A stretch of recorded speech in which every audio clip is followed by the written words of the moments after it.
Welcome to another episode of Sports and Discourse with your host, Derek Stevenson. And on today's episode, we're going to get into a recap of Kentucky's home opener in the SEC against Missouri. Kentucky ends up defeating Missouri 90-77. And overall, I was satisfied with the victory. And the reason why is because after the game that they played in Florida, it was a tough game for them. It probably took a little bit out of them mentally. They were an underdog against Florida, and they played bad in the first half. And they did just enough to keep from getting blown out. Then it probably took a lot out of them, but they rallied at halftime. They played better. They put together a second half and ended up barely, just barely squeaking it out against Florida. So after all of that, I was a little worried about this game because you know how they like to say there's trap games. Well, I thought this had the potential to be a trap game just because, um, you know, just trying to see how they would bounce back. And they took care of business at home. They didn't really play great, I will say that, but they played good enough. They ended up shooting 50% from the floor, I think. They had 14 assists. They did end up with 3 blocks. But that's one of the things I would like to see more of. We still just don't have a dominant defensive presence around the glass.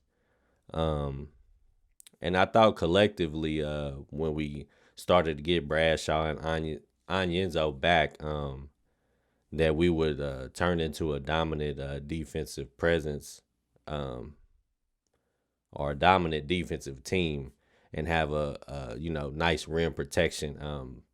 But it just hasn't really clicked the way that I thought it would. So we just gotta take it one step at a time, piece by piece, and collectively as a team, we just gotta get better because we don't really have superior defenders. We don't have those super defensive playmakers.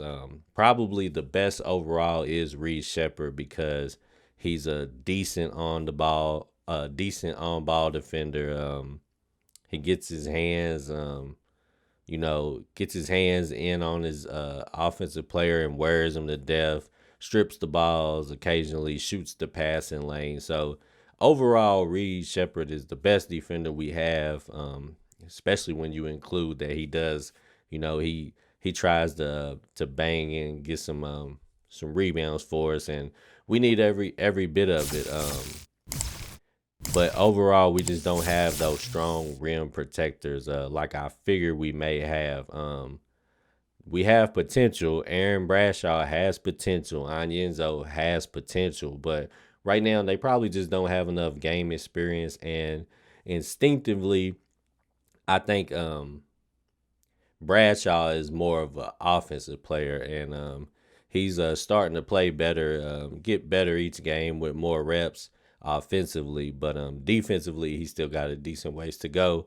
And as far as Onyenzo's concerned, I think Onyenzo has potential to become an elite defender, but I think instinctively he just hasn't learned how to place himself around the basket, and how to rotate defensively to get some blocks off of help defense and things like that. So I think once he gets better instincts from probably having more playing time, he could potentially become a better shot blocker. But right now, we just kind of lacking that. But as usual, offensively, we played pretty good. Like I said, we shot 84% from the free throw line. So the one thing that Kentucky just keeps showing us over and over is that they can play offense. Rob Dillingham, obviously, he had 23 points tonight. Didn't really have very many assists. He usually has 4 to 5 assists. He only had 2 tonight, 2 rebounds, but he was 3 for 3 from the 3-point line and 8 for 10 from the free throw line. So overall, he played an outstanding game. And Aaron Bradshaw contributed a solid game. I mean, it wasn't outstanding, but he gave us a nice 10 and 6 rebounds. Like I said, I just want to see Bradshaw start to pick it up on defense because I think that's the one thing that's keeping him from going to the next level. Because I think he's starting to get more comfortable offensively. Like we seen, he's able to stretch the floor a little bit, hit the mid range jumper, and occasionally give you a three. He didn't hit a three tonight, but he looked really good. Once again, shooting the mid range jumper. Um, so once we get him where he can give us a strong 8 to 10 rebounds consistently and another 10 points, I think he can definitely take the team to the next level once he gets to that level of play. DJ Wagner had an outstanding game. DJ Wagner, I think his shot selection is getting a little bit better.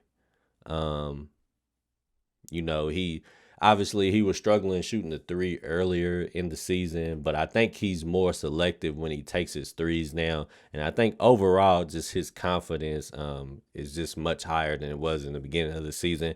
I think he's finally found his level of comfort. And shouts out to Calipari for continuing to start Wagner and Edwards through their struggles.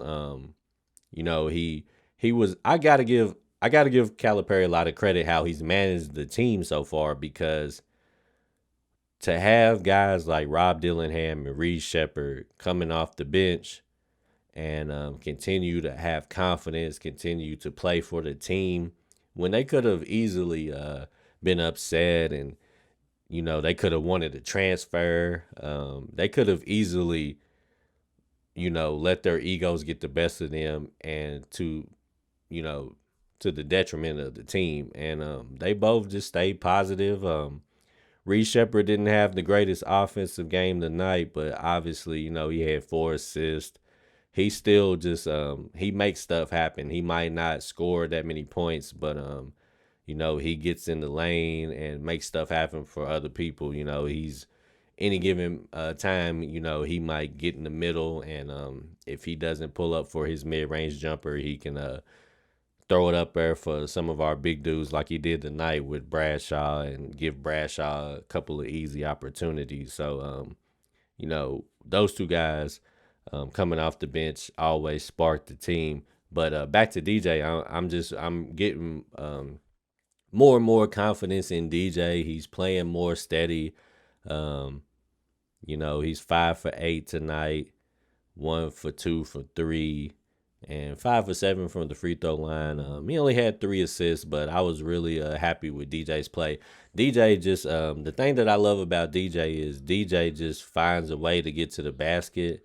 Um, he's one of those guys that even if he seems like he's cut off, uh, he just knows how to maneuver his way around people when he's going to the basket. So he might start off going down the lane on the left side, and then he might Euro step in the middle and end up on the right side, laying the ball up with his right hand, off of the wrong foot. Like he just has that type of ability. Him and Rob Dillingham, they just have a good maneuverability going to the hole, and DJ is really starting to figure it out, and he's just getting better. So shouts out to DJ for continuing to work hard. Justin Edwards is the one that we just keep waiting for Edwards to just have that breakout game, and he's making small steps. They said that Calipari was saying that he's this close to making a nice jump in his game, and I think he's the one that he's in the tough position because the small forward position just over the last couple of years just hasn't been able to find their way in the game as easy as you would think. Especially with all the guard play that we have, he just kind of seems to be the one that gets lost in the sauce. But I will say this: I think that he's hustling, he's playing hard, he's just making a little bit of mistakes. I think sometimes he's rushing. Just thinking too hard when he's playing and some of the passes that he makes and stuff. He's a little lazy with that. But offensively, I just want him to stay focused, stay locked in, keep working on his game because once he gets it, I think he's going to be almost, unguardable. And if he can, hopefully for Kentucky, he can get it together, polish it this year, while he can actually help our team. Because it'd be a shame for us to not be able to capitalize off his talents this year. And because I do think few years down the road when he's in the NBA, I think he's going to be a nice player. He's got all the tools that you want to be successful. So hopefully, he'll figure it out, and the game will slow down for him, and then he'll be able to really break out and really give us that boost that we need. Because I do think once Bradshaw gets better defensively and Edwards finds his rhythm offensively, I do think that they can go to the next level. They can be that championship caliber team that we all hope. It's just defensively, that's pretty much the only thing that worries me about this team. Offensively, we just going to have enough guys to where even when we have Justin Edwards that didn't play great, or offensively Reed Shepherd didn't really give us as much as we was expecting, we still had Dillingham over 20, Trey Mitchell over 20, Reeves at 14, DJ at 16, Bradshaw with a 10 piece. So we still always probably going to have enough guys to get us close to 90 points. Unless we just really playing bad offensively, we probably going to do 80 to 90. So we steady there. It's just defensively, we got to stay locked in, because we had moments during this game where Missouri was just keeping it close, and probably they just got wore down. You know what I'm saying? That's the thing about Kentucky. Offensively, they got enough guys to outlast you. So you got to have energy to run and keep scoring with Kentucky. And I think Missouri just doesn't have enough guys. They don't have enough depth to maintain the pace and play with the same level of energy that Kentucky has. But earlier in the game, at some points they was playing Kentucky pretty well. So like I said, that's just the one thing that scares me about this team, is I just got to see them lock in defensively. If they can become like a top 10 level team in the country, I definitely think they can easily win the championship. That'll be the only thing that could stop them, in my opinion, was if they just don't become a great defensive team. But before I wrap this up, I definitely want to give a little love to Tone first. Tone hit all his free throws. He was garbage from the three tonight, which you don't hardly ever see him miss all of his threes. He was 0 for 5, but he still ended up with 14 points, 6 rebounds. Like I said, I'm really I like to see Reeves doing other things besides just score. I would like to see him shoot the ball a little better. He was 3 for 9. Ended up with 14 points because he did make all of his free throws, 8 for 8. But I really love when I see him rebounding the ball. I love to see him lock in on defense. He ain't really make too many plays for other people, but I just like to see Reeves focus on being more versatile, because that's where I think he can help us. Because I definitely, we definitely need his scoring, but I think that's always going to be there. I just like to see him completing his game, because that's what's going to help him if he wants to play at the next level. He's going to have to become a little bit more complete. He's going to at least have to be a 3-and-D guy. So, always good to see Reeves get 6 rebounds. It's, really helpful to the team. But I want to save the best for last. Like I said, my guy, Trey Mitchell. Trey Mitchell has just been one of the best blessings that this team could have, because he's one of the last players that we got to pick up, somebody that I wasn't even anticipating having on the team, and man, do we need him too. And he has just been great for this team. I can't say enough about how much I appreciate just his level of calmness when he's out on the court. Seems to always play under control. Doesn't make too many mistakes, but doesn't try to overdo it. Make for other people with the 3 assists. He definitely always crashing the glass for us. 14 rebounds. And I'd be happy if we could get a solid 6 to 8 from him, but he's giving us 14 tonight, along with the 20 points. Just our most consistent guy. One of the most consistent players we've had in a while, to be honest. You can pretty much count on Mitchell to give us steady play. He ain't really had too many bad games.